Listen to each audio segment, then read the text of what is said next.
नमस्कार YouTube family. आज आपण बनवणार आहोत बालुशाही। घरच्या सामानामध्ये बेकिंग पावडर न वापरता आपण बालुशाही तयार करणार आहोत। चला तर रेसिपी बघूया। दिवाळीची लगबग चालू झाली असेल आणि फराळाची सर्वांची तयारीही सुरू असेल, तर आपण आज झटपट बनणारी बालुशाही बघणार आहोत। यासाठी मी या वाटीने 2 वाट्या मैदा घेतलेला आहे चाळून। तर याच वाटीने आपण याच्यामध्ये तेल टाकणार आहोत, 1 वाटी किंवा तूप, डालडा, तिन्हीपैकी कोणतंही तुम्ही घेऊ शकता। या छोट्या चमच्याने मी पाऊण चमचा याच्यामध्ये सोडा टाकत आहे आणि चवीपुरतं मीठ। हे सर्व एकदा हाताने मिक्स करून याच्यामध्ये तेल टाकायचं आहे। तेल किंवा तूप कोणतंही तुम्ही टाकू शकतात आणि हे सर्व थंड झाल्यावर हाताने मस्त मिक्स करून घ्यायचं आहे। असं चोळून पूर्ण मिक्स करायचं आहे। याप्रमाणे सर्व मिक्स करून घ्यायचं आहे आणि असं चांगलं चुरून घ्यायचं आहे। याच्यामध्ये आपण 1 वाटी दही टाकणार आहोत। बेकिंग पावडर न वापरता आपण इथे दह्याचा वापर करणार आहोत आणि हलक्या हाताने कणिक न मळल्यासारखं फक्त पीठ जोडून घ्यायचं आहे।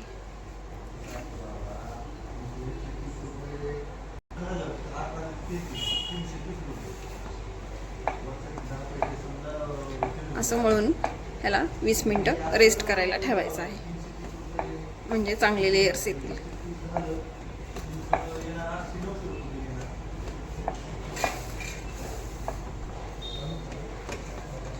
गरज लागल्यास थोडंसं दही अजून टाकायचं आहे, जेणेकरून बाइंडिंग चांगली होईल।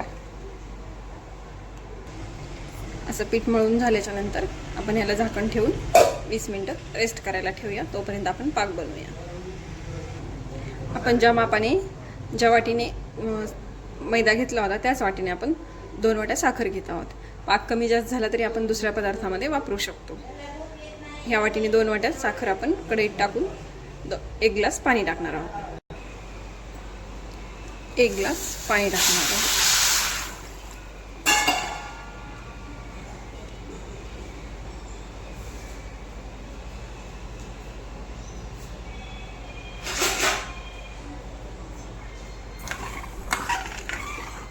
हे सर्व विरघळेपर्यंत आणि एकतारी पाक तयार करायचा आहे। 20 मिनिटानंतर आपलं पीठ मस्त त्याला जाळी आलेली आहे, तुम्ही बघू शकता।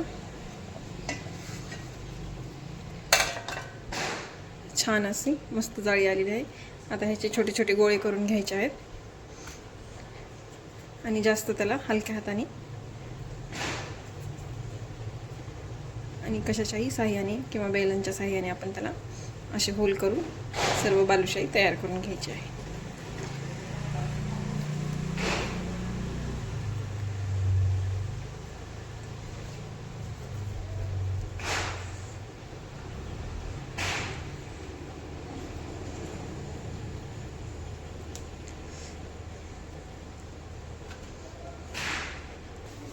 अशा प्रकारे सर्व बालुशाही आपल्या तयार झालेल्या आहेत आणि जास्त गरम तेलामध्ये नाही तर कोमट तेलामध्ये आपण फ्राय करायच्या आहेत।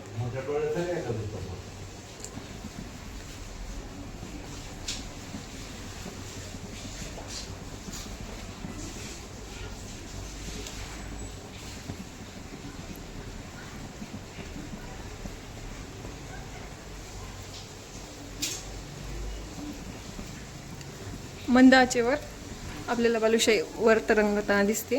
मंद आचेवर तळू द्यायचे आहे। त्याला 10 ते 15 मिनिटं लागतात।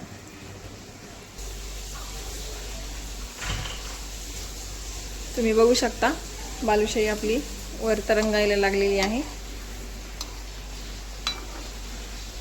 अशी वर तरंगायला लागली की थोडासा गॅस फुल करायचा आणि पालटून घ्यायची आहे।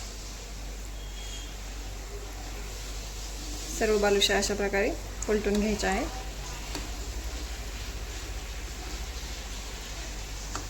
जेवढा आपण स्लो गॅसवर मंद गॅसवर ठेवू तेवढे बालुशाही यातून छान लेयर्स येतात। आणि खुसखुशीत होती आणि पाक पण मध्ये चांगला मुरतो.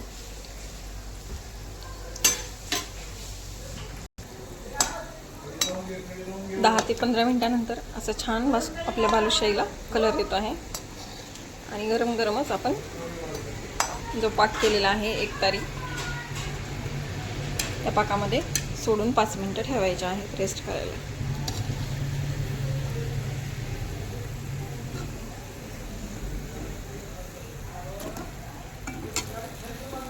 याच्यावर असा पाक पूर्ण ओतून घ्यायचा आहे. ह्याच्यामध्ये कोणताही आर्टिफिशियल कलर टाकलेला नाही, तरीही छान कलर आलेला आहे. अशा प्रकारे सर्व बालुशाही आपण पाकामध्ये टाकून घ्यायच्या.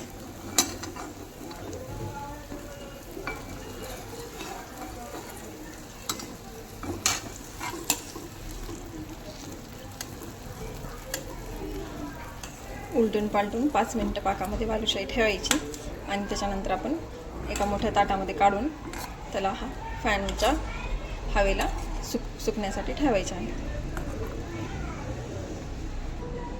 पाकातून काढल्याच्या नंतर आपली बालुशाही अशी दिसते आणि अशा प्रकारे सर्व बालुशाया मोठ्या ताटात घेऊन सुकवायला ठेवायच्या आहेत. रेसिपी आवडल्यास नंदिनी किचन फूडला लाईक अँड सबस्क्राईब करायला विसरू नका. एकदम रसभरीत आणि आतून लेयर्स आलेली बालुशाही तयार झालेली आहे.